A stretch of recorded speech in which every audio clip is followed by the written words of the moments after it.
शोना और सबरीना दिल्ली में रहने वाली दो बहनें। सबरीना की बड़ी बहन शोना जो पेशे से स्टार मॉडल बनना चाहती थी और उसी के लिए स्ट्रगल भी कर रही थी। उसकी खूबसूरती की मिसालें दी जाती थी। जो भी उसे पहली बार देखता तुरंत कह देता था, आप बॉलीवुड में क्यों नहीं ट्राई करती। शोना के मन में भी कहीं ना कहीं बॉलीवुड जाने की ख्वाहिश थी। वहीं सबरीना दिल्ली में ही काम किया करती थी। 29 अप्रैल 1999 की सुबह की बात है। सबरीना को ऑफिस के लिए छोड़ते हुए शोना ने कहा कि आज शाम को टैमरिंड कोर्ट रेस्टोरेंट आना, दोनों मजे करेंगे। सबरीना ने भी हाँ में इशारा कर दिया, लेकिन सबरीना को अंदाजा भी नहीं था कि ये उसकी बहन की आखिरी शब्द थे। उस रात सबरीना के फोन की घंटी बजती है। फोन के उस तरफ से आवाज आती है, जल्दी से हॉस्पिटल आ जाओ, शोना को चोट लगी है। और फोन कट जाता है। थोड़ी देर बाद फिर से फोन की घंटी बजती है। इस बार उधर से कहा जाता है कि जल्दी आओ, शोना को गोली लगी है।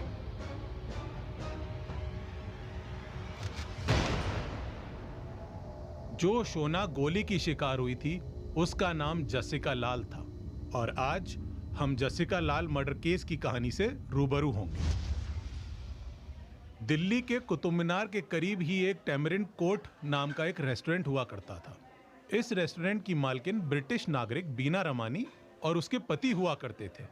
मई के महीने में बीना के पति को 6 महीने के लिए कनाडा जाना था। इसलिए 29 अप्रैल 1999 को बीना रमानी ने एक पार्टी ऑर्गेनाइज करने का फैसला किया। वैसे तो हर थर्सडे इस रेस्टोरेंट में दारू शराब की पार्टी हुआ करती थी, जिसे रेस्टोरेंट वालों ने थर्सडे ब्लूज का नाम दिया था। जसिका लाल और बीना रमानी के बीच दोस्ती हुआ करती थी, इसीलिए बीना ने जसिका को थर्सडे की पार्टी का इनविटेशन भी दिया और बार टेंडरिंग का काम भी उसे दे दिया। जसिका को पैसों की जरूरत रहती थी तो उसने भी काम के लिए हाँ कर दिया। जसिका के साथ मॉडल शयन मुंशी को भी शराब सर्व करने का काम दिया गया था। रात के 8 बज चुके थे। पार्टी शुरू हुई। दिल्ली के अमीर लोगों का आना जाना शुरू हो चुका था। इसी पार्टी में मुंबई से भी काफी लोग आए हुए थे। नाच गाना चल रहा था। जसिका और शयन मुंशी भी अपने काम में लगे हुए थे।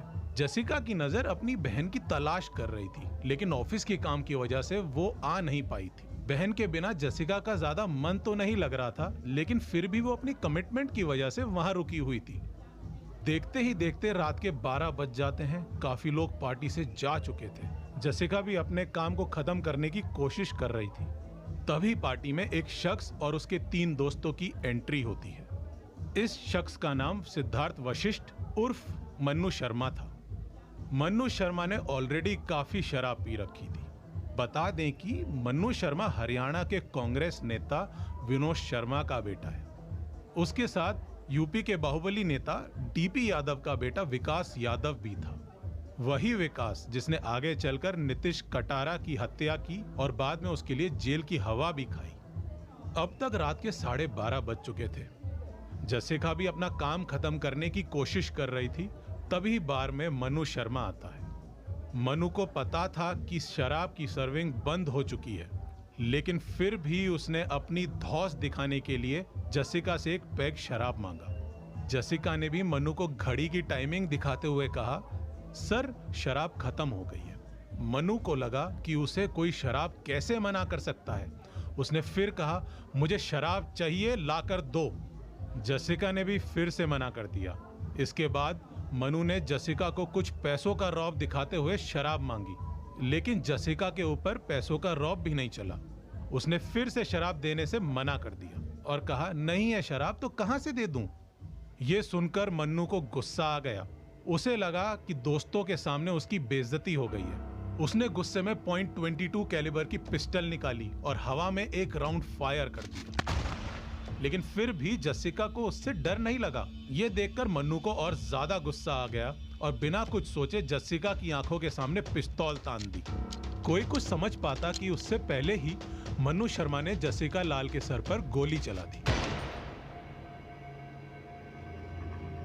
जसिका वहीं गिर पड़ी। पार्टी में लोग इस कदर नशे में डूबे हुए थे कि कुछ देर तक तो किसी को समझ ही नहीं आया। ये देखकर मॉडल शयन मुंशी घबरा गया। वो चिल्लाया कि जसिका को गोली मार दी। ये कहते हुए वो बाहर की तरफ भाग गया। बीना रमानी जसिका के पास पहुंचती है और मन्नू शर्मा को देखते हुए कहा कि तुम कौन हो और पिस्टल लेकर पार्टी में क्यों आए? मन्नू शर्मा ने कहा कि मैंने गोली नहीं मारी। ये कहते ही अपने दोस्तों के साथ वहां से वो भाग गया। जसिका को हॉस्पिटल पहुंचाया गया, लेकिन तब तक उसकी मौत हो चुकी थी। मन्नू शर्मा पार्टी से निकला और एक सुनसान जगह जाकर अपनी पिस्तौल को जमीन में गाड़ दिया। इसके बाद चारों दोस्त विकास यादव के बंगले पर गए और वहीं रात गुजारी। अब केस पुलिस के पास पहुंच चुका था। पुलिस इन्वेस्टिगेशन की शुरुआत करती है और 4 मई को पहली गिरफ्तारी अमरदीप सिंह गिल की करती है। इसके बाद 8 मई को बीना रमानी और उसके पति को भी गिरफ्तार कर लिया जाता है। बीना रमानी के ऊपर इल्जाम था कि वो अपने रेस्टोरेंट में बिना लाइसेंस के शराब सर्व कर रही थी। इसी के साथ बीना रमानी ने जसिका के खून को साफ करवा दिया था, तो उनके ऊपर एविडेंस को मिटाने का आरोप भी लगाया गया। लेकिन फिर भी जुगाड़ से बीना रमानी और उसके पति को जमानत मिल चुकी थी। अब तक 1 महीना बीत चुका था, लेकिन मन्नू शर्मा की गिरफ्तारी नहीं हुई थी। लेकिन फिर 1 हफ्ते बाद पुलिस के हाथ एक बड़ी कामयाबी लगती है। वो कामयाबी ये थी कि मन्नू शर्मा की गिरफ्तारी हो चुकी थी। 3 अगस्त 1999 की तारीख आती है। पुलिस मन्नू शर्मा और उसके दोस्तों के खिलाफ चार्जशीट दायर करती है। सभी को लग रहा था कि ये तो ओपन एंड शट केस है। कई लोगों ने पार्टी में मन्नू को जसिका के ऊपर गोली चलाते देखा था। लेकिन अब शुरू होता है पावर और राजनीति का गंदा खेल। एक के बाद एक 33 गवाह अपने बयान से पलट जाते हैं। शयन मुंशी, जो जसिका का दोस्त था और उसने सबसे करीब से मन्नू शर्मा को गोली चलाते देखा था, वो भी अपनी बात से पलट चुका था। उसने कोर्ट में कहा कि मुझे हिंदी नहीं आती है, मैंने पुलिस को अंग्रेजी में बयान दिया था और पुलिस ने गलत समझ लिया। उस दिन 2 गोलियां चली थीं। जसिका की मौत किस गोली से हुई मुझे नहीं मालूम। 6 साल मुकदमा चलने के बाद 21 फरवरी 2006 को कोर्ट का फैसला आता है और सभी आरोपियों को रिहा कर दिया जाता है। अगले दिन की सुबह मीडिया में हेडलाइन छपती है कि नो वन किल्ड जेसिका। इसी के साथ अखबारों में कोर्ट से सवाल भी किया जाता है कि आखिर ओपन एंड शट केस होने के बावजूद मन्नू शर्मा को रिहा क्यों किया गया। जब जस्टिस ने कुछ देर के लिए अपने कदम पीछे कर लिए थे, तो अब मीडिया के आगे आने की बारी थी। हुआ भी कुछ ऐसा ही। मीडिया ने अपने रोल को काफी अच्छे से निभाया। तहलका मैगजीन ने एक स्टिंग ऑपरेशन किया। इस स्टिंग में शयन मुंशी का झूठ पकड़ा गया था। उसने कोर्ट के सामने कहा था कि उसे हिंदी नहीं आती, लेकिन मीडिया के रिपोर्टर्स के सामने वो अच्छी हिंदी बोल रहा था। ऐसे ही कुछ और स्टिंग ऑपरेशंस हुए, जिसमें गवाहों ने बताया कि कैसे मन्नू शर्मा ने उन्हें डराया धमकाया था। इन सभी के साथ एक और रिकॉर्डिंग सामने आई थी, जिसमें मन्नू शर्मा ने इस बात को माना था कि हाँ, जसिका लाल को उसी ने गोली मारी थी। मीडिया प्रेशर के अलावा जसिका लाल की बहन सबरीना के लीडरशिप में भी एक बड़ा कैंपेन चल रहा था। सबरीना अपनी बहन को न्याय दिलाने के लिए सड़कों में आंदोलन कर रही थी। सबरीना इस केस को लेकर दिल्ली हाई कोर्ट पहुंच चुकी थी। फिर हाई कोर्ट में 25 दिनों तक इस केस की सुनवाई चली। मीडिया अपना प्रेशर बनाए हुए थी, जिसका नतीजा ये हुआ कि हाई कोर्ट ने लोअर कोर्ट के फैसले को पलट दिया और मन्नू शर्मा को आजीवन कारावास की सजा सुनाई और विकास यादव को 4 साल की सजा सुनाई गई। इसी के साथ कोर्ट में झूठ बोलने के लिए शयन मुंशी पर भी मुकदमा शुरू हो गया। इस फैसले के बाद मन्नू शर्मा सुप्रीम कोर्ट पहुंचा। वहां उसकी तरफ से देश के जाने माने वकील राम जेठमलानी खड़े हुए थे। लेकिन अब भी मन्नू शर्मा के खिलाफ जनता का गुस्सा और मीडिया का प्रेशर कायम था। असर ये हुआ कि राम जेठमलानी के आर्गुमेंट्स का भी कोर्ट के ऊपर कोई असर नहीं हुआ और 19 अप्रैल 2010 में सुप्रीम कोर्ट ने हाई कोर्ट के फैसले को कायम रखा। इस घटना के बाद मीडिया और जनता ने मिलकर सरकार से सवाल किए और इस घटना को नो वन किल्ड जसिका से जसिका डिजर्व्स जस्टिस तक लेकर गए और जस्टिस मिला भी। लेकिन एक दुख की बात यह भी थी कि अपनी बेटी जसिका के जस्टिस को उसके पिता अजीत लाल नहीं देख पाए थे। जस्टिस मिलने से पहले ही अजीत लाल इस दुनिया को छोड़कर चले गए थे। हालांकि साल 2020 में दिल्ली के डिप्टी गवर्नर अनिल बैजल ने मन्नू शर्मा को रिहा करने की अनुमति दे दी। इसके बाद जसिका की बहन सबरीना ने भी एक लेटर लिखकर कहा कि उन्हें अब मन्नू की रिहाई से कोई दिक्कत नहीं है, उन्होंने मन्नू को माफ कर दिया।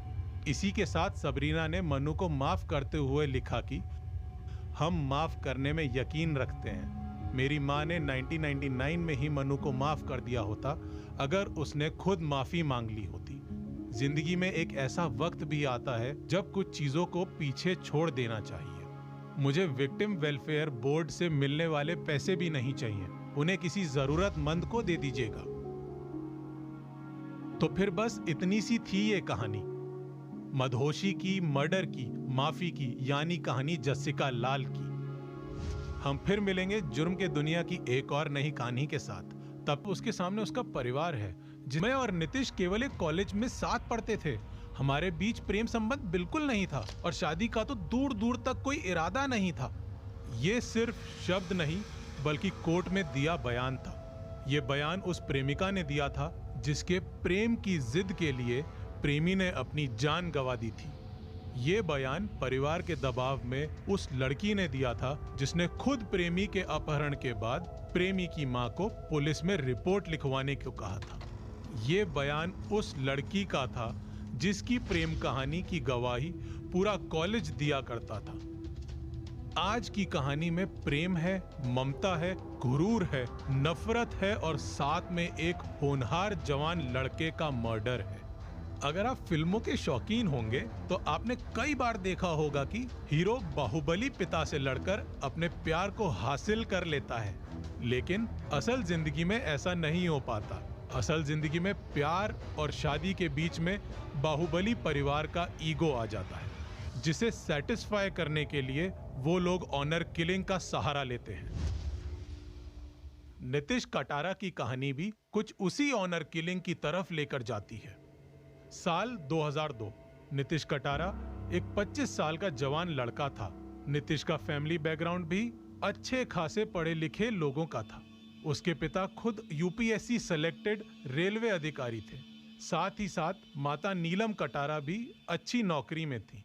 परिवार में और भी कई आईएएस, आईपीएस ऑफिसर थे, लेकिन नितिश का बचपन से ही इंटरेस्ट गवर्नमेंट जॉब में नहीं था। उसे बचपन से ही बिजनेस की फील्ड में कुछ बेहतर करना था, इसलिए उसने अपनी माँ से कहा कि उसे एमबीए करना है। इसके लिए उसका एडमिशन भी गाजियाबाद के एक प्रसिद्ध कॉलेज जिसका नाम इंस्टीट्यूट ऑफ मैनेजमेंट टेक्नोलॉजी था, उसमें हो गया। इसी कॉलेज में एक ऐसे शख्स की बेटी पढ़ती थी जो कभी साइकिल में दूध बेचा करता था, लेकिन शराब के धंधे में उतरने के बाद इलाके का बाहुबली बन गया। फिर तब के दादरी के विधायक महेंद्र सिंह भाटी की नजर धर्मपाल पर गई। वो उसे पॉलिटिक्स में लेकर आए। पहले ब्लॉक प्रमुख बना और फिर विधायक के तौर पर चुना गया, जिसे बाद में लोगों ने बाहुबली नेता धर्मपाल उर्फ डीपी यादव का नाम दिया। डीपी यादव का कद राजनीति में लगातार बढ़ता जा रहा था।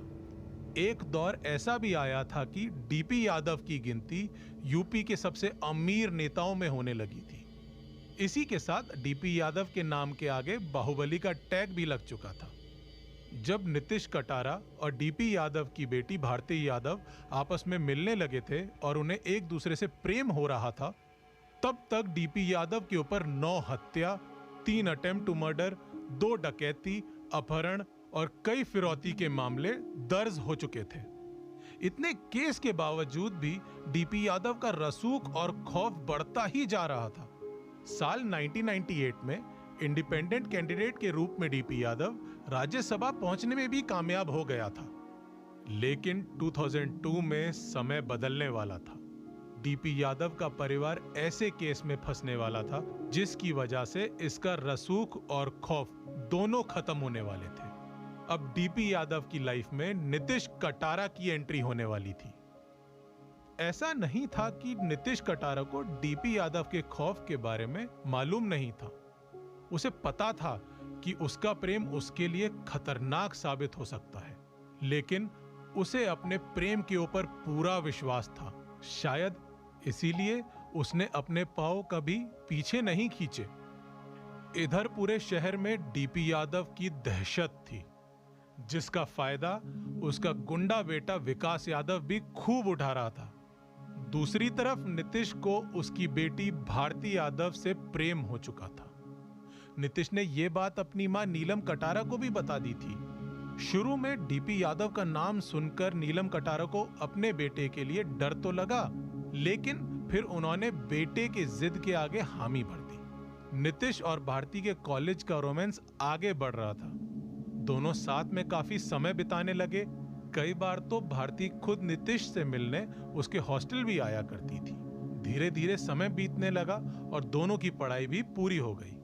कॉलेज के बाद नीतीश ने जॉब ज्वाइन कर ली और वहीं भारती को जॉब के लिए घर से मंजूरी नहीं मिली। लेकिन नीतीश और भारती के प्रेम में कोई कमी नहीं आई। इसी के साथ यादव परिवार को भनक लग गई थी कि भारती और नीतीश के बीच कुछ लव एंगल है। डीपी यादव के बड़े बेटे विकास यादव ने इस मामले में कई बार नीतीश को धमकाना भी शुरू कर दिया था। इसके बावजूद नीतीश और भारती ने आपस में बातचीत जारी रखी। फिर आती है तारीख 17 फेब 2002। इस रात नीतीश कटारा की फैमिली की जिंदगी पूरी तरह से बदलने वाली थी। बात कुछ ऐसी थी कि इसी रात गाजियाबाद में एक शादी थी जिसमें डीपी यादव का पूरा परिवार आया हुआ था। विकास यादव अपने साथ कजन विशाल और सुखविंदर पहलवान को भी लेकर आया था। सुखविंदर पहलवान एक बदमाश था। इसी शादी के फंक्शन का न्योता नीतीश कटारा के परिवार को भी मिला था, लेकिन उनके परिवार से केवल नीतीश कटारा ही आया था। शादी के फंक्शन के दौरान विकास और विशाल की नजर नीतीश के ऊपर ही थी। उन्होंने कई बार नीतीश और भारती को आपस में बात करते हुए भी देख लिया था। देर रात सही मौका देखकर विकास यादव ने नीतीश कटारा को अपने पास बुलाया और उससे बहुत अच्छे से बात करने लगा। नीतीश को भी लगा कि शायद ये वाकई चीजों को सॉर्ट आउट करना चाहता हो, लेकिन विकास के मन में तो कुछ और ही प्लानिंग चल रही थी। फिर विकास और विशाल ने करीब रात 12:30 बजे नीतीश को गाड़ी में चलने का इनविटेशन दिया और कहा कि यहाँ बोरियत हो रही है, चलो एक राउंड घूम कर आते हैं, कुछ ड्रिंक भी कर लेंगे और बातें भी हो जाएंगी। ये सुनकर नीतीश ने भी हामी भर दी और उन लोगों के साथ कार की तरफ चल दिया। लेकिन भारती ने नीतीश को विशाल और विकास के साथ कार की तरफ जाते हुए देख लिया था। उस कार में पहले से ही सुखविंदर पहलवान नीतीश का इंतजार कर रहा था। जब कई घंटे बाद भी नीतीश किसी को दिखाई नहीं दिया तो उसके दोस्तों ने नीलम कटारा को खबर दी। मां नीलम को नीतीश और भारती के रिश्ते के बारे में पता था। उसे ये भी मालूम था कि उस पार्टी में यादव फैमिली भी आई है। इस वजह से वो घबरा गई और सीधे भारती को फोन लगा दिया। भारती ने जवाब दिया कि हाँ, काफी समय पहले नीतीश और विकास साथ में निकले थे, लेकिन अभी तक किसी को कोई खबर नहीं थी। भारती ने नीलम से कहा, आप डैड से बात करिए या फिर सीधा पुलिस स्टेशन में कंप्लेन करिए, कहीं कुछ उल्टा सीधा ना हो जाए। इसके बाद नीलम कटारा ने डीपी यादव को कई बार फोन लगाया, लेकिन उधर से किसी ने कोई जवाब नहीं दिया। फिर नीलम पुलिस के पास भी गई, लेकिन पुलिस ने भी तुरंत कोई कार्रवाई नहीं की। हालांकि आईएएस आईपीएस के दबाव के बाद पुलिस हरकत में आई और सुबह पार्टी के लॉन से 80 किलोमीटर दूर एक जगह पड़ती है जिसका नाम खुजरा है। वहां एक लड़के की लाश मिलती है। उस लाश को देखकर इन्वेस्टिगेशन टीम ने अंदाजा लगाया कि मरने वाले को पहले खूब मारा गया है और फिर आग लगाने की कोशिश की गई है। इसके बाद नीतीश की मां नीलम को बुलाया गया। लाश की हालत काफी खराब थी, इसलिए अंदाजा लगाना मुश्किल था, लेकिन फिर भी नीलम ने हाथ की अंगूठी से अंदाजा लगा ही लिया कि ये लाश उनके बेटे नीतीश कटारा की ही है। फिर कंफर्म करने के लिए डीएनए टेस्ट करवाया गया, जिसके सैंपल नीलम कटारा से मैच हो गए और ये बात पूरी तरह से कंफर्म हो गई कि अब नीतीश इस दुनिया में नहीं रहा। तब तक विकास और विशाल गायब हो चुके थे, लेकिन उनके नाम पुलिस ने वारंट जारी कर दिया था। कुछ दिनों बाद 23 फरवरी को दोनों को ग्वालियर के रेलवे स्टेशन से गिरफ्तार कर लिया गया। मामला कोर्ट में पहुंचा। शुरुआत में लग रहा था कि नीतीश को आसानी से इंसाफ मिल जाएगा, लेकिन इंसाफ की लड़ाई के बीच में डीपी यादव खड़ा हो चुका था। उसने अपने बेटे को बचाने के लिए पूरा जोर लगा दिया। इसीलिए 2002 से 2004 के बीच विकास को जेल से 66 बार बेल दी गई। कोर्ट में कई गवाह अपनी बात से पलट रहे थे। नीतीश की मां को एहसास हो गया था कि ऐसे उनके बेटे को इंसाफ नहीं मिल पाएगा। उन्होंने सुप्रीम कोर्ट का दरवाजा खटखटाया। सुप्रीम कोर्ट ने मामले की गंभीरता को समझते हुए तुरंत इस केस को दिल्ली हाई कोर्ट में ट्रांसफर कर दिया। गवाहों के पलटने का दौर जारी रहा। आखिर में इस केस की डोर एक गवाही पर आके अटक गई।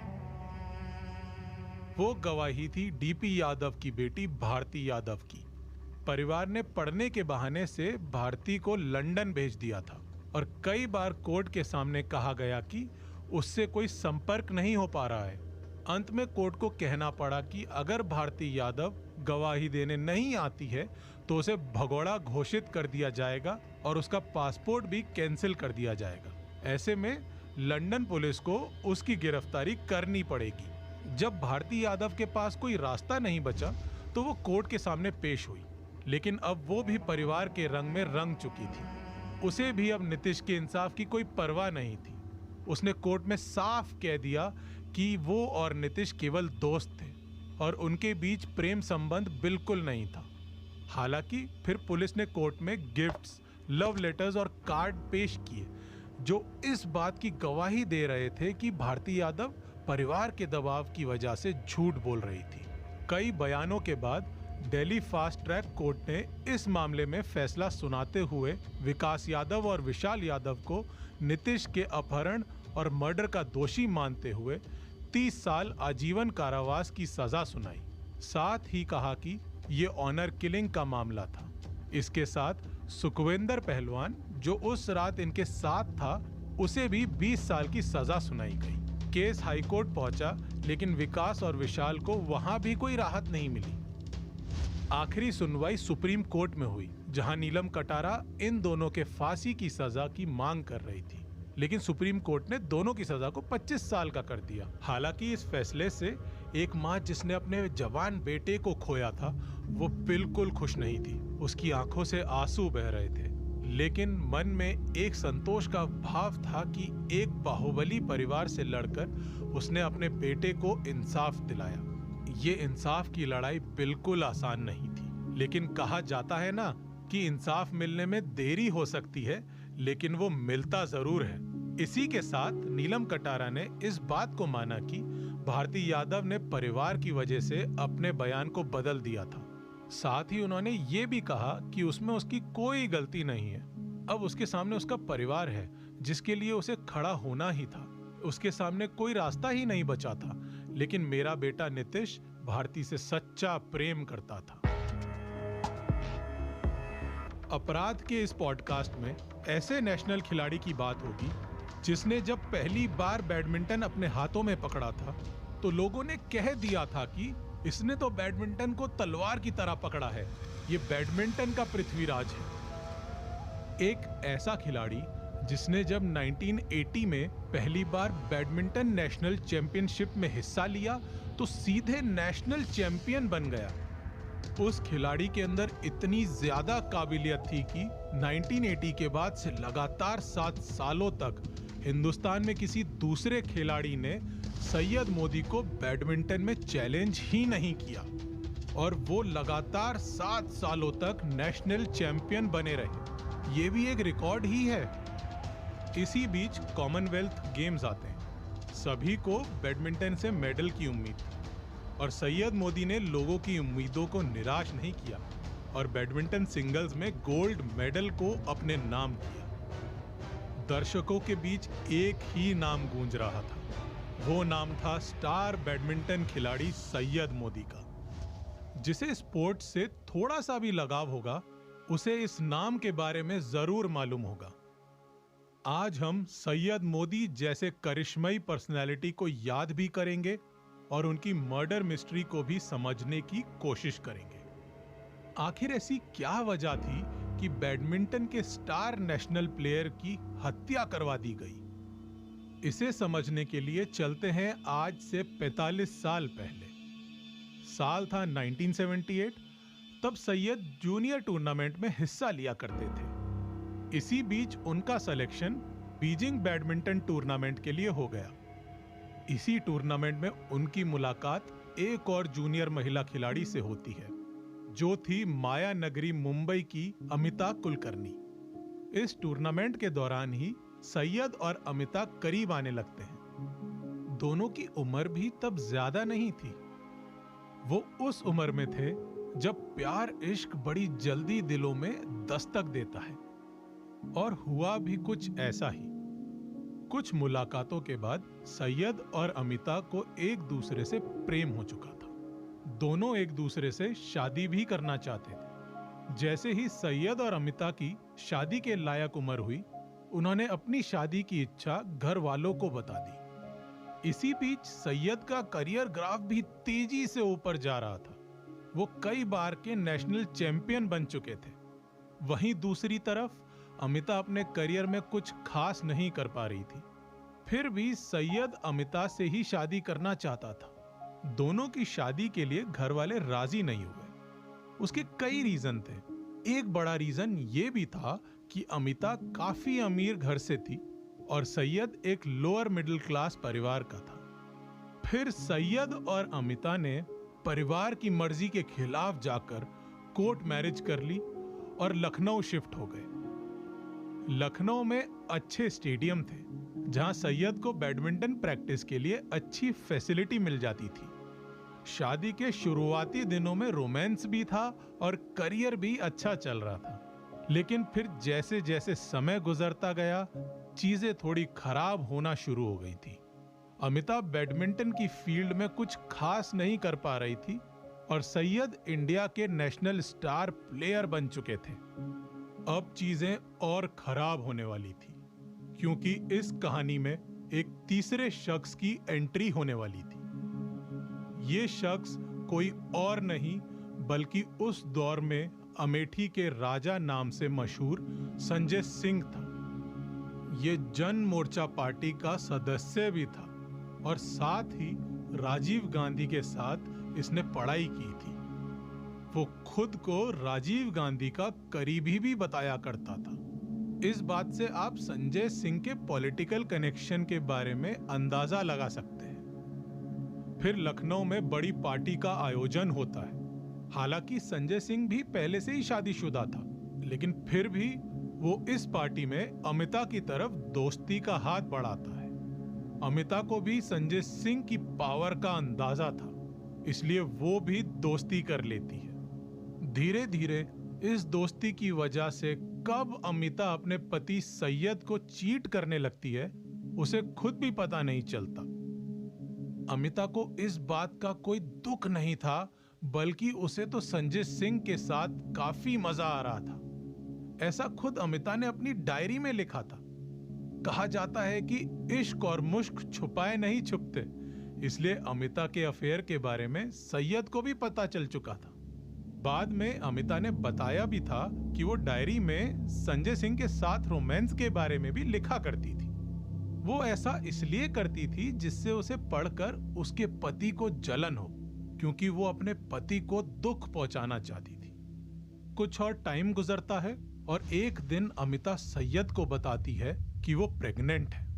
लेकिन सैयद को इस बात से कोई खुशी नहीं होती है, क्योंकि उसे मालूम था कि ये बच्चा उसका नहीं है बल्कि संजय सिंह का है। कुछ महीने और बीतने के बाद अमिता एक लड़की को जन्म देती है, लेकिन एक पिता और पति के तौर पर सैयद काफी हारा हुआ महसूस कर रहा था। कई लोगों से तो उसने ये तक कहा था कि उसका मन सुसाइड करने का करता है। इसी के साथ इन सब का असर उसके खेल पर भी पड़ने लगा था।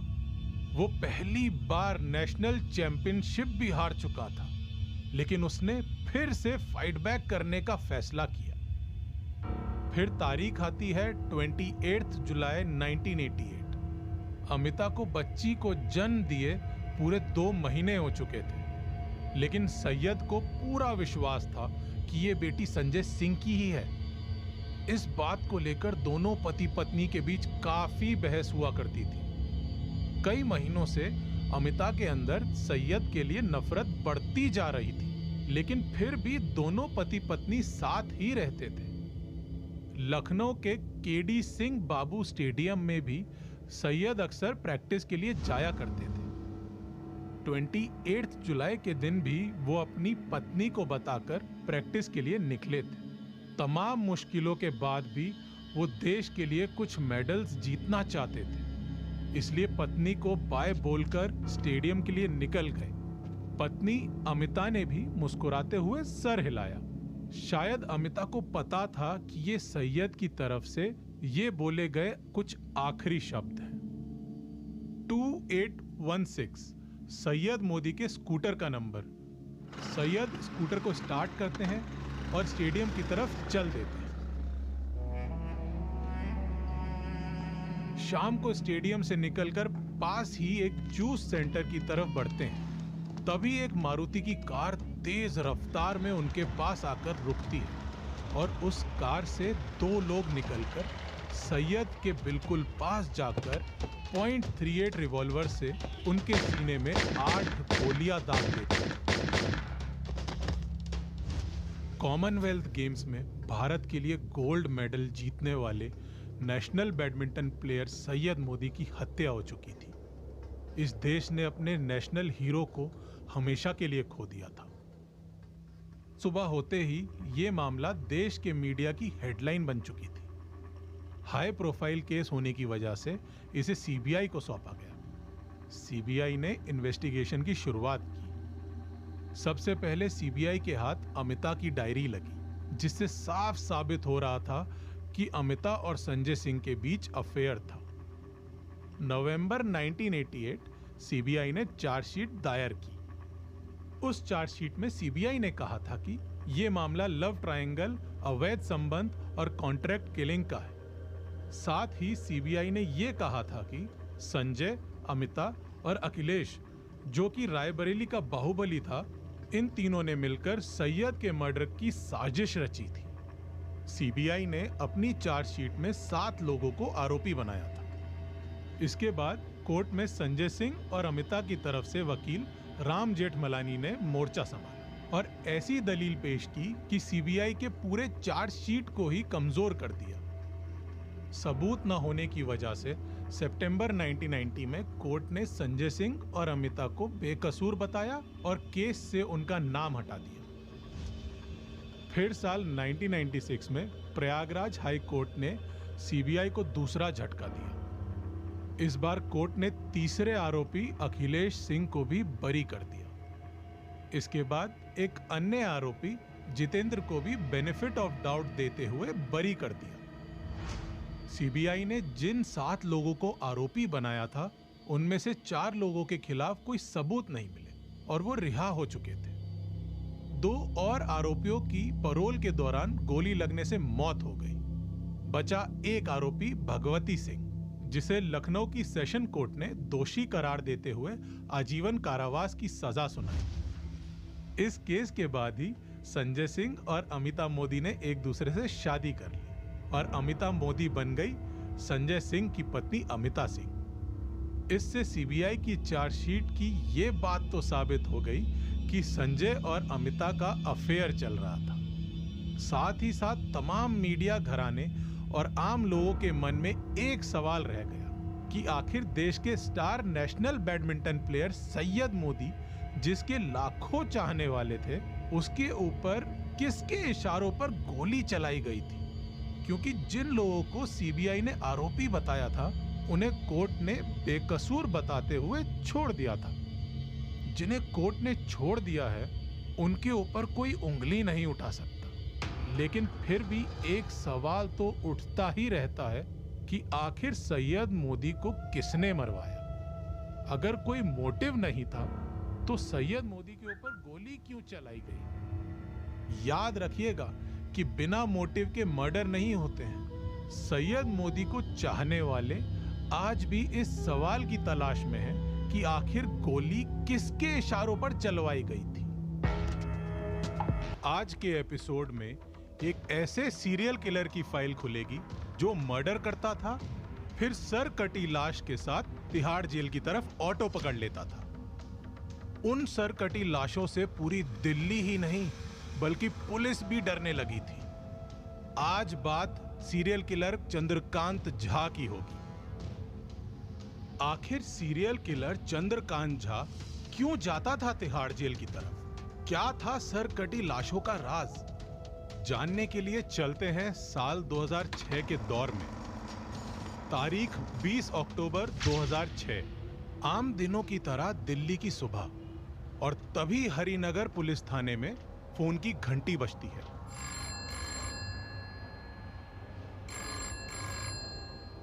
उस तरफ से आवाज आती है, जरा तिहाड़ जेल के गेट नंबर 3 के बाहर पहुंचिए।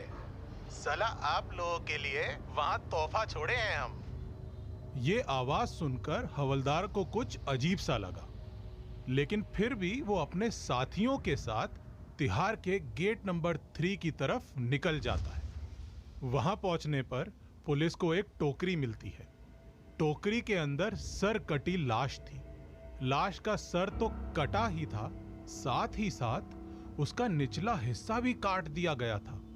लाश के हाथ भी नहीं थे, केवल बीच के हिस्से को टोकरी में सजाकर रखा गया था, और साथ में एक चिट्ठी भी रखी हुई थी। चिट्ठी में दिल्ली पुलिस के लिए भद्दी भद्दी गालियां लिखी हुई थी, और साथ ही पुलिस को चुनौती दी गई थी कि ये तो शुरुआत है, अभी अगर हिम्मत है तो पकड़ कर दिखाइए हमें। इसके बाद 10 दिन गुजरे और फिर से एक दिन हरिनगर पुलिस स्टेशन में एक चिट्ठी आई। इस चिट्ठी में लिखा हुआ था, क्या हुआ, डर गए? हम फिर मर्डर करेंगे, हिम्मत है तो पकड़ के दिखाइए, तुम्हारे इंतजार में तुम्हारे जीजा बोल रहे हैं। ऐसा नहीं था कि इससे पहले पुलिस का सामना किसी किलर से नहीं हुआ, लेकिन ये एक ऐसा सीरियल किलर था जो कि मर्डर करने के पहले ही पुलिस को चैलेंज कर रहा था कि रोक सको तो रोक लो, लेकिन फिर भी पुलिस उसे पकड़ नहीं पा रही थी। ये किलर कोई और नहीं बल्कि चंद्रकांत झा था। इधर पुलिस के लिए एक सरकटी लाश पहेली बनी हुई थी कि उधर चंद्रकांत झा दूसरे मर्डर की तैयारी में लग गया। कहते हैं कि मर्डर के लिए किसी मोटिव का होना जरूरी होता है, लेकिन चंद्रकांत के लिए मोटिव से ज्यादा जरूरी दोस्ती थी, क्योंकि चंद्रकांत पहले दोस्ती करता था, फिर उनकी मदद भी करता था, और फिर उनका मर्डर करके तिहाड़ जेल के गेट नंबर 3 के सामने सरकटी लाश रख देता था। आखिर किलर तिहाड़ जेल के गेट नंबर 3 के सामने ही क्यों सरकटी लाश छोड़कर जाता है? इस सवाल का जवाब हमें एपिसोड के लास्ट तक में पता चल जाएगा। फिर कहानी में के पॉल की एंट्री हुई। ये साल 2006 में दिल्ली पुलिस कमिश्नर थे। इन्होंने बिना देर किए इस केस को हाई ऑब्जर्वेशन में रखने का ऑर्डर पास कर दिया था, और दिल्ली पुलिस के सीनियर ऑफिसर से कहा था कि हम लोगों को जल्द से जल्द इस सीरियल किलर को पकड़ना होगा, नहीं तो सिचुएशन बुरी हो जाएगी। मुझे शक है कि जल्द ही ये एक और मर्डर करेगा। 2 महीने बीत चुके थे। कमिश्नर के ऑर्डर के बाद भी पुलिस के हाथ कोई क्लू नहीं लगा। वहीं दूसरी तरफ चंद्रकांत झा की दोस्ती एक बिहारी मजदूर से हो गई। दोस्ती आगे बढ़ी तो चंद्रकांत उसके घर में खाना खाने पहुंचा। फिर किसी बात पर दोनों की बहस हुई और चंद्रकांत झा ने अपने दोस्त का बेरहमी से खून कर दिया। फिर उसकी लाश के 3 टुकड़े किए और बीच के हिस्से को टोकरी में सजाकर तिहाड़ जेल के गेट नंबर 3 के सामने रख दिया। इस बार भी साथ में एक चिट्ठी रखी और पुलिस को सेम चैलेंज दिया, और चिट्ठी के लास्ट में लिखा था, तुम्हारे जीजा बोल रहे हैं। 2006 में शुरू हुआ ये खूनी खेल साल 2007 में भी जारी था। पुलिस को फिर से एक सर कटी लाश मिली। हालांकि इस बार लोकेशन चेंज थी, लेकिन मर्डर का तरीका वही था। लाश का सर नहीं था और बॉडी को टोकरी में सजाकर रख दिया गया था। इस बार टोकरी में रखी लाश को पन्नी में बांधा गया था। पुलिस के सिपाही लाश को खोल नहीं पा रहे थे। तभी उनकी मदद के लिए एक आम सा मजदूर आदमी आगे आया और कहा कि साहिब, मेरे पास कटार है जिसकी मदद से ये रस्सी कट जाएगी, दीजिए मैं काट देता हूं। पुलिस वालों ने भी हां कह दिया और फिर उस मजदूर ने एक ही बार में बॉडी में बंधी रस्सी को काट दिया। पुलिस की मदद के लिए वो हाथ बढ़ाने वाला कोई और नहीं बल्कि सीरियल किलर चंद्रकांत झा ही था। हालांकि इस बात का पता पुलिस को अभी नहीं लगा। कुछ ही महीनों में कई सरकटी लाश मिलने की वजह से पुलिस के साथ साथ आम जनता की टेंशन भी बढ़ने लगी थी। तब इस केस की इन्वेस्टिगेशन कर रहे सुंदर सिंह यादव ने बाद में मीडिया से बात करते हुए कहा कि लाश के सर ना होने की वजह से उन्हें पहचान पाना मुश्किल था। बिना पहचाने हत्या का मकसद पता नहीं लग पा रहा था, जिससे हत्यारे तक पहुंचने में समय लग रहा था। इन्वेस्टिगेशन आगे बढ़ी। दिल्ली पुलिस को मर्डर के पैटर्न में एक चीज कॉमन लगी। उन्हें जितनी भी सरकटी लाश मिली थी, सभी की बॉडी मेहनत कश थी, मतलब मेहनत करने वाले मजदूरों की। इसका अंदाजा उनकी बॉडी में मिलने वाले कपड़ों से भी लगाया जा सकता था। भले ही पुलिस ने अंधेरे में तीर चलाया था, लेकिन पहला क्लू तो मिल ही गया था। पुलिस ने अंदाजा लगा लिया कि कातिल मजदूर बिरादरी का ही कोई है। इसी एक क्लू के साथ पुलिस आगे बढ़ी। कई मजदूरों से पूछताछ करना शुरू किया गया। कई वर्कर्स के फोन की जांच की गई। तभी एक दिन पुलिस स्टेशन में फिर से फोन की घंटी बजी, लेकिन इस बार फोन के उस तरफ चंद्रकांत नहीं था। इस बार फोन के उस तरफ एक अननोन खबरी था। उसने इंफॉर्मेशन दी कि दिल्ली का खूंखार सीरियल किलर डॉक्टर की क्लिनिक में आने वाला है और वो सफेद शर्ट में रहेगा। फिर फोन काट दिया।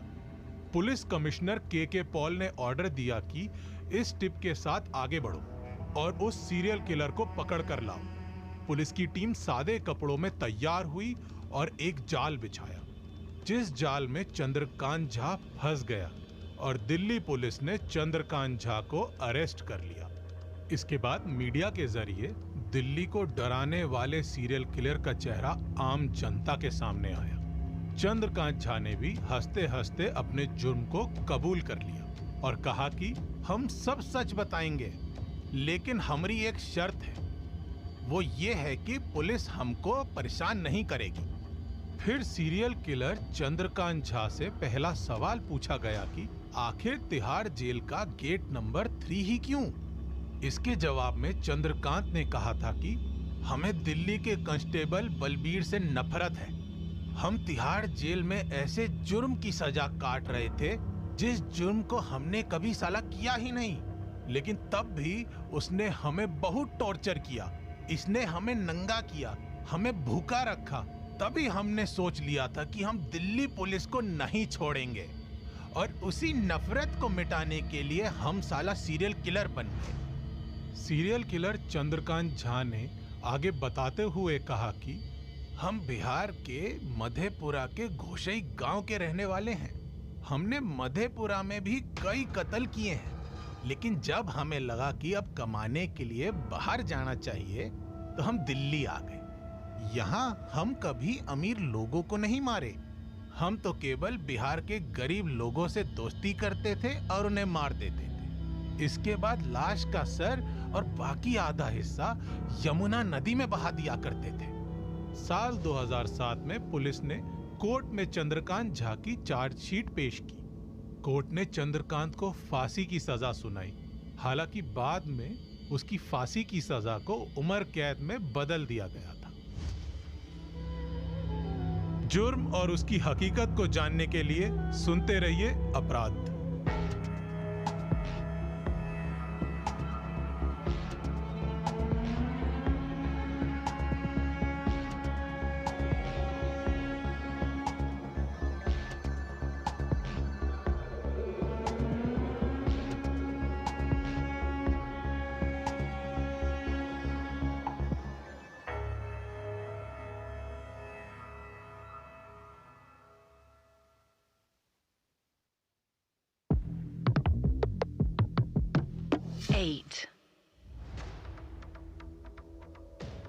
आज की कहानी में राजनीति है, प्यार है, एक्स्ट्रा मैरिटल अफेयर है, कॉमेडी है, रंजिश है, अलगाव है और फिर एक मौत भी है जो बन गई थी सबके लिए मिस्ट्री। साल था 2004 का। हरियाणा के एक्स चीफ मिनिस्टर भजन लाल के बेटे और उस दौर के हरियाणा सरकार के डिप्टी सीएम चंद्रमोहन चंडीगढ़ में थे। इसी दौरान वो एक जूस सेंटर में गए, जूस का ऑर्डर दिया और वहीं पहले से शादीशुदा चंद्रमोहन की नजर एक एडवोकेट अनुराधा बाली पर पड़ी। उसी जूस सेंटर में चंद्रमोहन और अनुराधा बाली की पहली मुलाकात हुई थी। जूस सेंटर में हुई पहली मुलाकात कई मुलाकातों में बदल गई। इसी के साथ फिर वो समय भी आ गया जब दोनों ने एक दूसरे से प्रेम का इजहार कर दिया। लेकिन अभी तक किसी को भी खबर नहीं थी कि प्रदेश के डिप्टी सीएम का कहीं अफेयर चल रहा है। फिर चंद्रमोहन ने अनुराधा को स्टेट गवर्नमेंट का लीगल एडवाइजर बनवा दिया। अनुराधा के दोनों हाथों में लड्डू थे, करियर भी अच्छा चलने लगा था और प्रेम भी बढ़िया चल रहा था। लेकिन अभी तक ये सीक्रेट रिलेशनशिप बहुत दिनों तक सीक्रेट नहीं रहने वाला था। साल 2008 आ चुका था। तभी हरियाणा की राजनीति में कुछ ऐसा हुआ जिसने दिल्ली में बैठी पूरी मीडिया का ध्यान अपनी तरफ खींच लिया और उस समय के हरियाणा सीएम भूपेंद्र सिंह हुड्डा को खुद प्रेस कॉन्फ्रेंस कर सफाई देनी पड़ी। 2008 के नवंबर के आखिरी हफ्ते में न्यूज चैनल्स में एक खबर ब्रेक हुई थी कि हरियाणा सरकार के डिप्टी सीएम चंद्रमोहन अचानक गायब हो गए हैं। इसके बाद चंद्रमोहन की तलाश शुरू हुई। पुलिस से लेकर क्राइम रिपोर्टर्स तक अपना अंदाजा लगाने लगे। सरकार से लेकर चंद्रमोहन के घर वालों तक सभी परेशान हो चुके थे, लेकिन चंद्रमोहन की कोई खबर नहीं लग रही थी। फिर एक दिन अचानक लोगों को पता चला था कि चंद्रमोहन एक महिला के साथ प्रेस कॉन्फ्रेंस करने वाले हैं। ये बात सही निकली। 7 दिसंबर 2008 चंडीगढ़। ठंड की दोपहर का समय था। मीडिया घरानों को नहीं पता था कि आज वो पॉलिटिकल लव स्टोरी के गवाह बनने वाले हैं। सभी लोगों को चंद्रमोहन का इंतजार था। तभी कुछ देर बाद दो लोगों की एंट्री होती है। इन लोगों ने एकदम बॉलीवुड कपल की तरह एंट्री मारी थी। ये दो लोग कोई और नहीं बल्कि चंद्रमोहन और अनुराधा बाली थे। मीडिया के कैमरे के सामने चंद्रमोहन चेहरे में मुस्कान के साथ अनुराधा को गले लगाते। उस समय ऐसा लग रहा था जैसे किसी फिल्म का प्रमोशन चल रहा हो और हीरो हीरोइन जैसे प्यार की बातें कर रहे हो। फिर सवालों की झड़ी लगती है और चंद्रमोहन कहते हैं कि वो कहीं गायब नहीं हुए थे, ना ही किसी ने उन्हें किडनैप किया था, बल्कि वो तो अपनी मोहब्बत के साथ सुकून के पलों को एंजॉय कर रहे थे।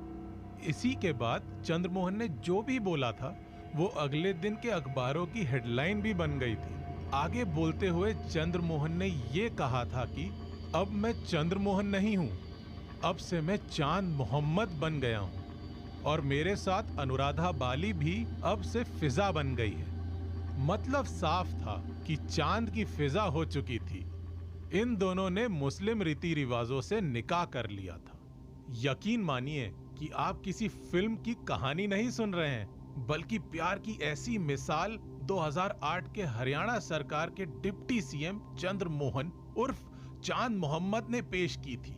ऐसी मिसाल कोई कुंवारा लड़का नहीं पेश कर रहा था, बल्कि चंद्रमोहन की 15 साल पहले ही सीमा नाम की लड़की से शादी हो चुकी थी और उनके 2 बच्चे भी थे, जिसकी वजह से चंद्रमोहन के परिवार ने उसकी दूसरी शादी को मंजूरी नहीं दी।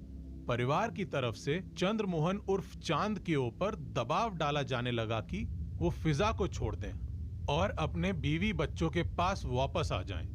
लेकिन वो दौर ही फिजा का था। चांद के ऊपर मोहब्बत की परत चढ़ी हुई थी।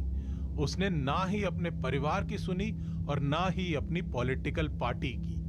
हरियाणा की सियासत में भौचाल आ चुका था। चांद मोहम्मद पीछे हटने को तैयार नहीं थे।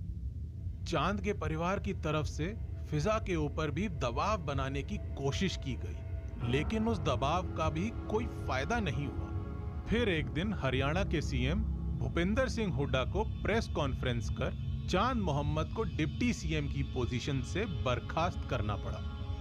इसके बाद चांद के पिता भजन लाल ने उन्हें परिवार की संपत्ति से भी बेदखल कर दिया। चांद और फिजा को कई धमकियां भी मिल रही थी, लेकिन फिर भी वो दोनों प्यार की राह से हटने का नाम नहीं ले रहे थे। डिप्टी सीएम की पोजीशन से हटाए जाने के बाद चांद ने मीडिया के सामने कहा था कि अपने प्यार और फिजा के लिए ऐसी हजारों कुर्सियां कुर्बान हैं। एक नेता की तरफ से ऐसे शब्द सुनकर लोग और मीडिया सब हैरान थे। आज से पहले लोगों ने कुर्सी के लिए प्यार का मर्डर होते सुना था, लेकिन पहली बार कोई नेता प्यार के लिए हंसते हंसते कुर्सी त्याग रहा था।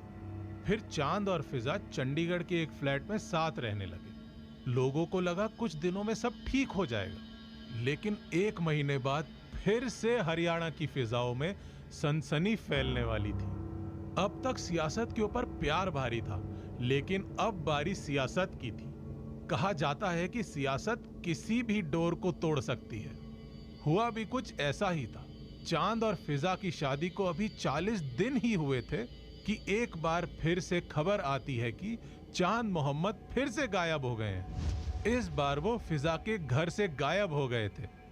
28 जनवरी 2009 को फिजा पुलिस के पास कंप्लेन करती है कि उनके पति चांद मोहम्मद को किडनैप कर लिया गया है। फिजा ने चांद के पिता, भाई और पहली पत्नी के खिलाफ शिकायत की थी। इस शिकायत के कुछ दिनों बाद चांद मोहम्मद पुलिस के पास पहुंचते हैं और फिर कहते हैं कि उन्हें किसी ने किडनैप नहीं किया है और ना ही उनके साथ किसी ने जबरदस्ती की है। वो अपनी मर्जी से कुछ दिनों के लिए फिजा से दूर हुए थे। अब वो घर वापस चले जाएंगे। इसके बाद चांद अपने घर वापस भी जाते हैं, लेकिन इस बार वो फिजा के पास नहीं जाते, बल्कि अपनी पहली पत्नी और बच्चों के पास वापस लौट जाते हैं। मतलब जिस प्यार की कस्में हरियाणा के डिप्टी सीएम खा रहे थे, उस प्यार के शादी का धागा 40 दिनों में ही खत्म हो चुका था। इसके बाद 16 फरवरी को फिजा ने चांद मोहम्मद के खिलाफ ही धोखाधड़ी की एफआईआर दर्ज करवा दी और कहा कि चांद ने उनका फायदा उठाया है और उन्हें धोखा दिया है। मार्च आते आते चांद मोहम्मद ने 3 तलाक की मदद से फिजा को तलाक भी दे दिया। जुलाई में चांद मोहम्मद एक बार फिर से चंद्रमोहन बन चुके थे। साथ ही साथ उन्होंने फिजा को अपने लाइफ की सबसे बड़ी भूल भी बता दिया था। उधर दूसरी तरफ कहानी में एक ट्विस्ट आने वाला था। फिजा ने मीडिया के सामने कह दिया था कि जिस सीट से चंद्रमोहन चुनाव लड़ेंगे वो उनके खिलाफ वहीं से चुनाव लड़ेंगी। लेकिन फिजा को नहीं मालूम था कि ऐसा कभी हो नहीं पाएगा।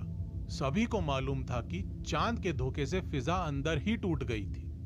उसने कई सालों तक चांद को मनाने की कोशिश भी की, लेकिन उसके हाथ कोई कामयाबी नहीं लगी। खैर, फिर फिजा ने भी रियलिटी को एक्सेप्ट कर लिया और अपनी लाइफ में आगे बढ़ने की कोशिश करने लगी। फिर आता है साल 2012। किसी को नहीं मालूम था कि इस साल फिजा इस दुनिया को अलविदा कह देगी। फिजा के एक चाचा हुआ करते थे जिनका नाम सतपाल था। वही एक ऐसे इंसान थे जिनसे फिजा फोन में बात किया करती थी। तभी 6 अगस्त 2012 का दिन आता है। इससे एक हफ्ते पहले सतपाल की बात फिजा से फोन पर हुई थी, लेकिन उस दिन के बाद से फिजा से कोई कांटेक्ट नहीं हो पा रहा था। उसका मोबाइल भी स्विच ऑफ बताने लगा था। इस वजह से चाचा सतपाल को फिजा की चिंता हुई और वो 6 अगस्त को फिजा के चंडीगढ़ वाले घर पहुंचे। घर के बाहर वाले गेट में अंदर की तरफ से ताला लगा हुआ था। कई बार आवाज देने के बाद भी किसी का कोई रिएक्शन नहीं आया। इसके बाद पड़ोसियों से भी पूछा तो किसी को कुछ नहीं मालूम था। फिर फिजा के चाचा ने पुलिस को बुलाया और गेट के लॉक को तोड़ा गया। जब सतपाल और पुलिस घर के अंदर पहुंची तो घर में बहुत तेज बदबू थी। बेडरूम की तरफ बढ़े, वहां बेड पर फिजा सो रही थी, लेकिन असल में वो मर चुकी थी। वहां बेड पर फिजा की लाश पड़ी हुई थी और पास में शराब की बोतल भी रखी हुई थी। लाश को देखकर ऐसा लग रहा था कि इसकी मौत 3-4 दिन पहले ही हो गई थी। अब पुलिस के सामने 3 सिनेरियो थे। पहला, क्या फिजा ने आत्महत्या की? दूसरा, क्या उसकी ये नेचुरल मौत है? और तीसरा, क्या फिजा का मर्डर किया गया है? इन तीनों एंगल से पुलिस ने इन्वेस्टिगेशन किया तो ये बात सामने आई कि काफी लंबे वक्त से चंद्रमोहन और फिजा का आपस में कांटेक्ट नहीं था। जांच चल रही थी और सितंबर के महीने में रिपोर्ट भी आ गई। उस रिपोर्ट में 3 डॉक्टर्स की टीम ने बताया कि फिजा की मौत मर्डर नहीं है और ना ही ये नेचुरल डेथ का मामला है, बल्कि ये सुसाइड है। इसका पता इसलिए लगा था क्योंकि फिजा के खून में अमोनियम फॉस्फाइड मिला था, जिसे आम भाषा में सल्फास भी कहा जाता है, और शराब के साथ सल्फास के सेवन की वजह से फिजा की मौत हुई थी। फिजा तो इस दुनिया से चली गई, लेकिन कई लोगों के लिए उसकी मौत एक मिस्ट्री बन गई और अपने साथ कुछ सवालों को भी छोड़ गई कि आखिर फिजा की मौत की रात हुआ क्या था और ऐसी क्या वजह थी कि चांद और फिजा की शादी 40 दिन भी नहीं टिक पाई थी। क्या ये मोहब्बत सियासत की वजह से खत्म हो गई थी? ये कुछ ऐसे सवाल हैं जिनका जवाब अब कभी नहीं मिलेगा। जुर्म की आहट।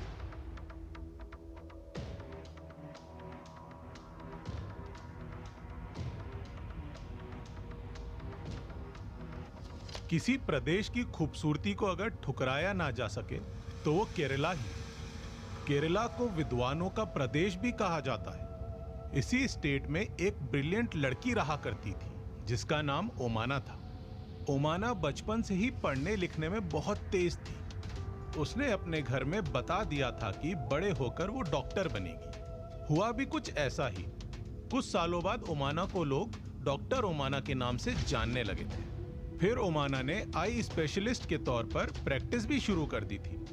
धीरे धीरे ओमाना का क्लिनिक अच्छा चलने लगा था। फिर उसके घर वालों ने सोचा कि अब ओमाना की शादी कर देनी चाहिए।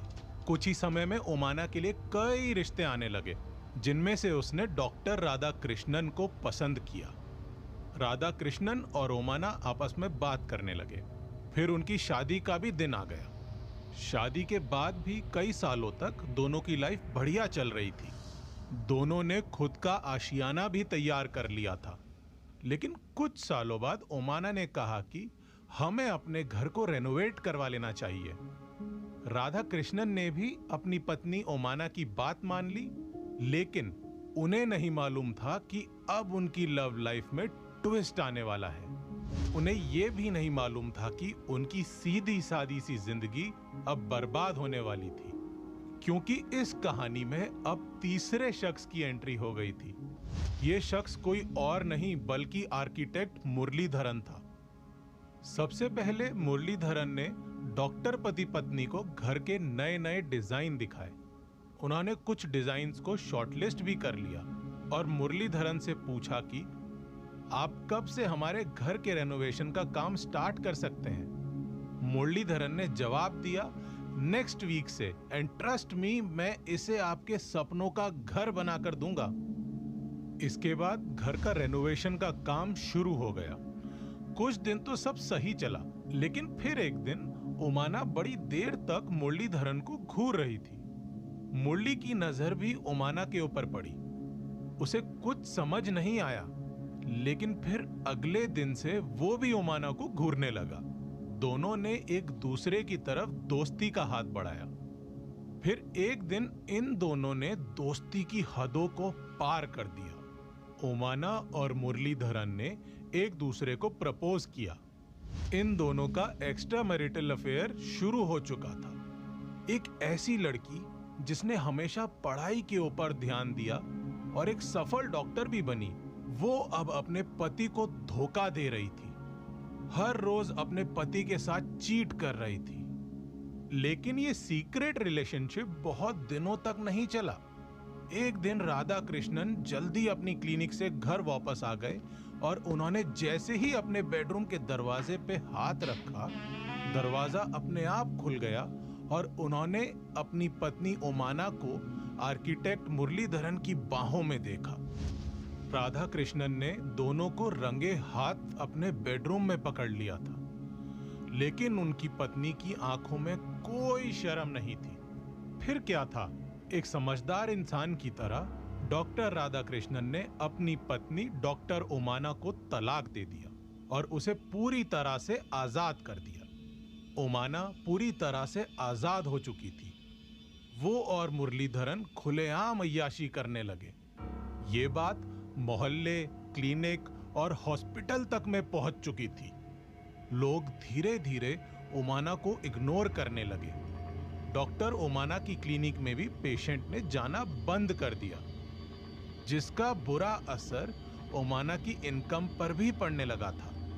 फिर ऐसा समय भी आया जब ओमाना मुरलीधरन से शादी करना चाहती थी। उसने शादी के लिए दबाव भी बनाया, लेकिन मुरलीधरन भी पहले से शादीशुदा था, इसलिए वो पलट गया। ओमाना ने कई बार मुरलीधरन को शादी के लिए मनाने की कोशिश की, लेकिन वो नहीं माना। फिर ओमाना ने हमेशा के लिए केरला छोड़ने का फैसला किया। अब डॉक्टर ओमाना मलेशिया में जाकर शिफ्ट हो चुकी थी। वहां उसने एक हॉस्पिटल को ज्वाइन किया और वहीं अपनी प्रैक्टिस शुरू कर दी। मलेशिया जाने के बाद भी डॉक्टर ओमाना और मुरलीधरन का साथ नहीं छूटा था। दोनों आपस में बातें किया करते थे। जब भी मुरलीधरन को पैसों की जरूरत पड़ती तो वो ओमाना से मांग लिया करता था। एक दिन मुरलीधरन ने ओमाना को फोन किया और कहा कि मुझे 10 लाख रुपए की अर्जेंट जरूरत है और मुझे ये पैसे तुमसे चाहिए।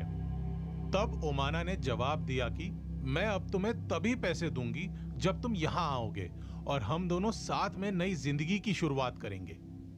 इसके बाद मुरलीधरन मलेशिया पहुंच गया। ओमाना ने उसके फर्जी डॉक्यूमेंट्स बनवाए और दोनों वहीं पति पत्नी के तौर पर साथ में रहने लगे। कुछ समय तक तो सब ठीक चल रहा था, लेकिन अचानक से मुरलीधरन की नीयत खराब होने लगी। वो अधिकतर ओमाना से पैसों की डिमांड करने लगा। पैसों की डिमांड की वजह से ओमाना परेशान हो चुकी थी। फिर उसने मुरलीधरन से कहा कि अब तुम इंडिया वापस लौट जाओ, मैंने तुम्हारी टिकट करवा दी है। जब तुम इंडिया पहुंच जाओगे फिर मैं तुम्हें पैसे भेजूंगी। मुरलीधरन केरला वापस लौट चुका था, लेकिन उसे ओमाना की तरफ से कोई पैसे नहीं मिले थे। उसे भी समझ आ गया था कि ओमाना अब उसे पैसे नहीं देगी, तो उसने ओमाना को ब्लैकमेल करने की गलती कर दी। उसने कहा कि सुनो ओमाना, मुझे पैसे दो, नहीं तो मैं मलेशिया गवर्नमेंट को इन्फॉर्म कर दूंगा कि तुम वहां फर्जी नाम से रह रही हो। ये ब्लैकमेलिंग मुरलीधरन को बहुत महंगी पड़ने वाली थी। इस ब्लैकमेलिंग के बाद ओमाना ने अपने ऑफिस में 1 हफ्ते की लीव एप्लीकेशन डाली और इंडिया के लिए रवाना हो गई। साथ ही साथ उसने अपने मन में एक ऐसी साजिश रच ली थी जिसकी वजह से कई दशक तक केरला के लोग ओमाना नाम से नफरत करने वाले थे। डॉक्टर ओमाना दिमाग से आधी क्रिमिनल बन चुकी थी। 7 जुलाई 1996 का ही वो दिन था जिस दिन ओमाना मलेशिया से केरला वापस आई थी। तिरुवनंतपुरम एयरपोर्ट में लैंड करने के बाद वो सीधे अपने भाई के घर गई। वहां लोगों से मिली और अपना कीमती सामान रखकर आगे के सफर में निकल गई। फिर उसका अगला पड़ाव ऊटी था, जहां वो रेलवे के रिटायरिंग रूम में रुकी और मार्केट से 2 बड़े सूटकेस खरीद कर लाई। इसके बाद अगले दिन ओमाना ने ऊटी के एक पॉश रिजॉर्ट में कॉल किया और कहा कि मुझे 3 दिनों के लिए एक प्राइवेट स्वीट चाहिए, लेकिन वहां किसी भी तरह का डिस्टरबेंस नहीं होना चाहिए। उधर से रिजॉर्ट मैनेजर ने जवाब दिया कि मैडम, यहाँ ज्यादातर यंग कपल हनीमून के लिए आते हैं, यहाँ आपको किसी भी तरह की परेशानी नहीं होगी। फिर ओमाना ने उस रिजॉर्ट में एक प्राइवेट स्वीट 3 दिनों के लिए बुक कर दिया।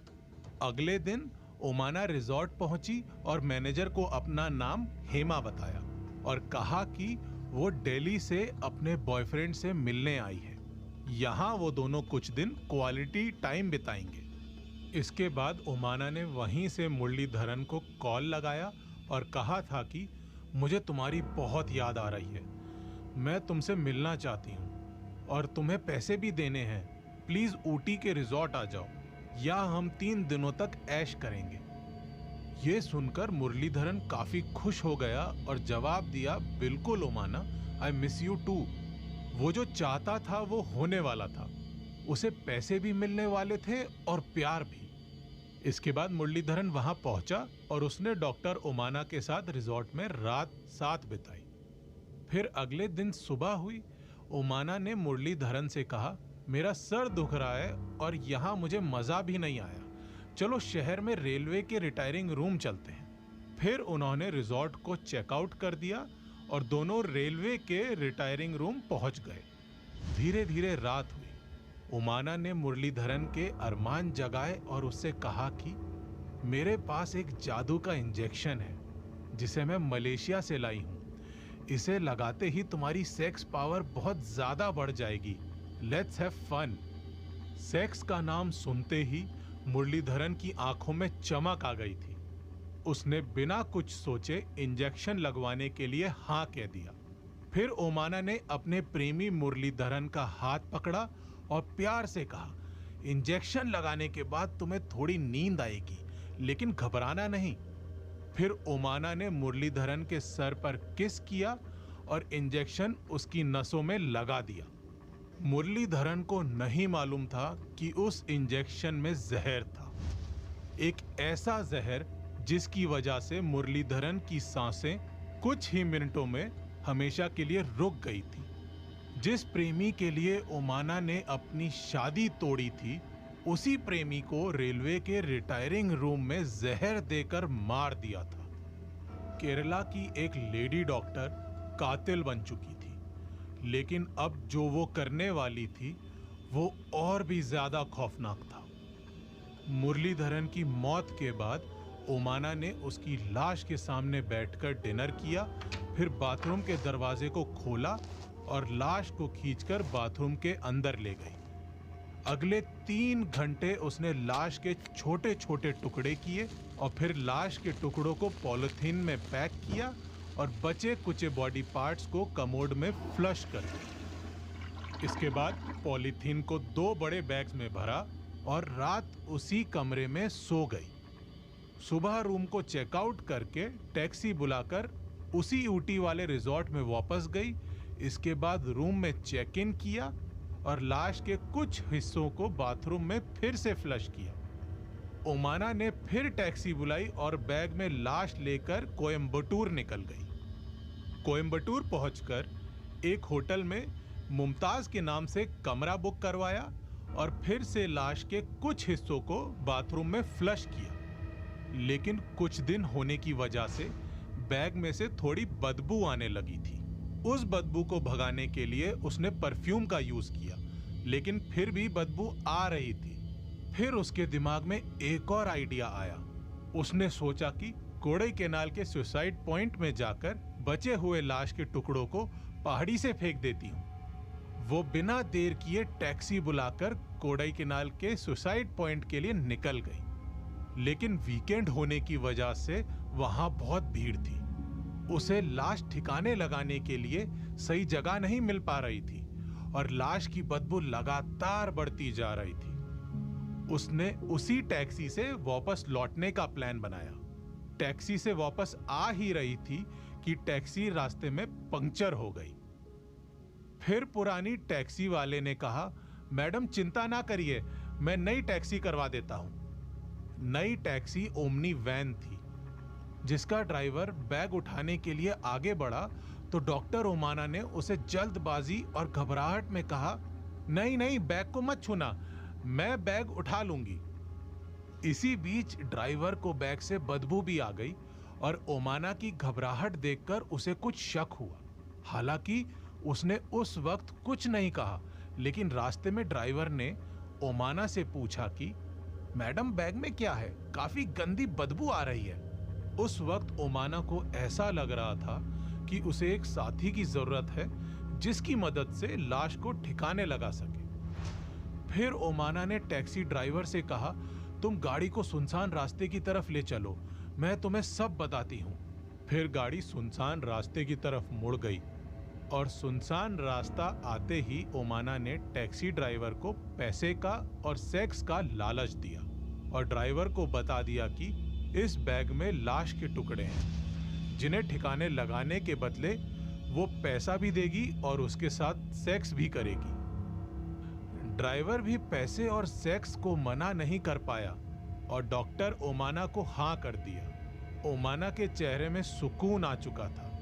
उसे एहसास हो गया था कि अब ड्राइवर लाश को ठिकाने लगवा ही देगा।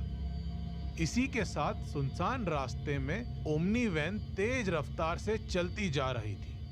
हवा भी काफी ठंडी चल रही थी। काफी दिनों के बाद मिलने वाले सुकून की वजह से डॉक्टर साहिबा को नींद आ गई और उसी नींद का फायदा ड्राइवर ने उठाया।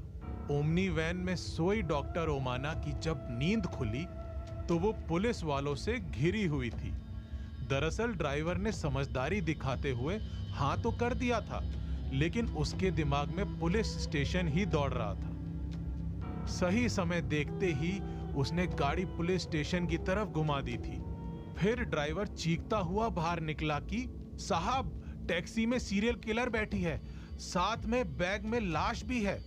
पुलिस ने तुरंत तलाशी ली और बैग में लाश के टुकड़े बरामद हुए। इसके बाद डॉक्टर ओमाना को गिरफ्तार किया गया। उसने पुलिस को सभी बात सही सही बता दी। मुरलीधरन के परिवार को भी बुलाया गया और जितनी भी बॉडी बची थी वो उन्हें सौंप दी गई। कोर्ट में पुलिस ने चार्जशीट पेश की। 5 सालों तक मुकदमा चला। फिर साल 2001 में डॉक्टर ओमाना ने बेल के लिए अप्लाई किया। उसे बेल भी मिल गई और बेल मिलने के बाद आज तक डॉक्टर ओमाना की किसी को भी कोई खबर नहीं है। फिर कभी केरला पुलिस डॉक्टर ओमाना को नहीं ढूंढ पाई। इसे आप ओमाना की चालाकी कहिए या फिर सिस्टम की नाकामी, लेकिन सच तो यही है कि कातिल डॉक्टर ओमाना आज भी पुलिस के चंगुल से दूर है और फरार है। आपको बता दें कि डॉक्टर ओमाना तक पहुंचने के लिए पुलिस ने इंटरपोल तक की मदद ली थी, लेकिन तब भी कोई फायदा नहीं हुआ। फिर केरला पुलिस ने इसे सबसे खतरनाक कातिल की लिस्ट में शामिल कर दिया। आने वाले पल की शक्ल पहचानने के लिए सुनते रहिए अपराध।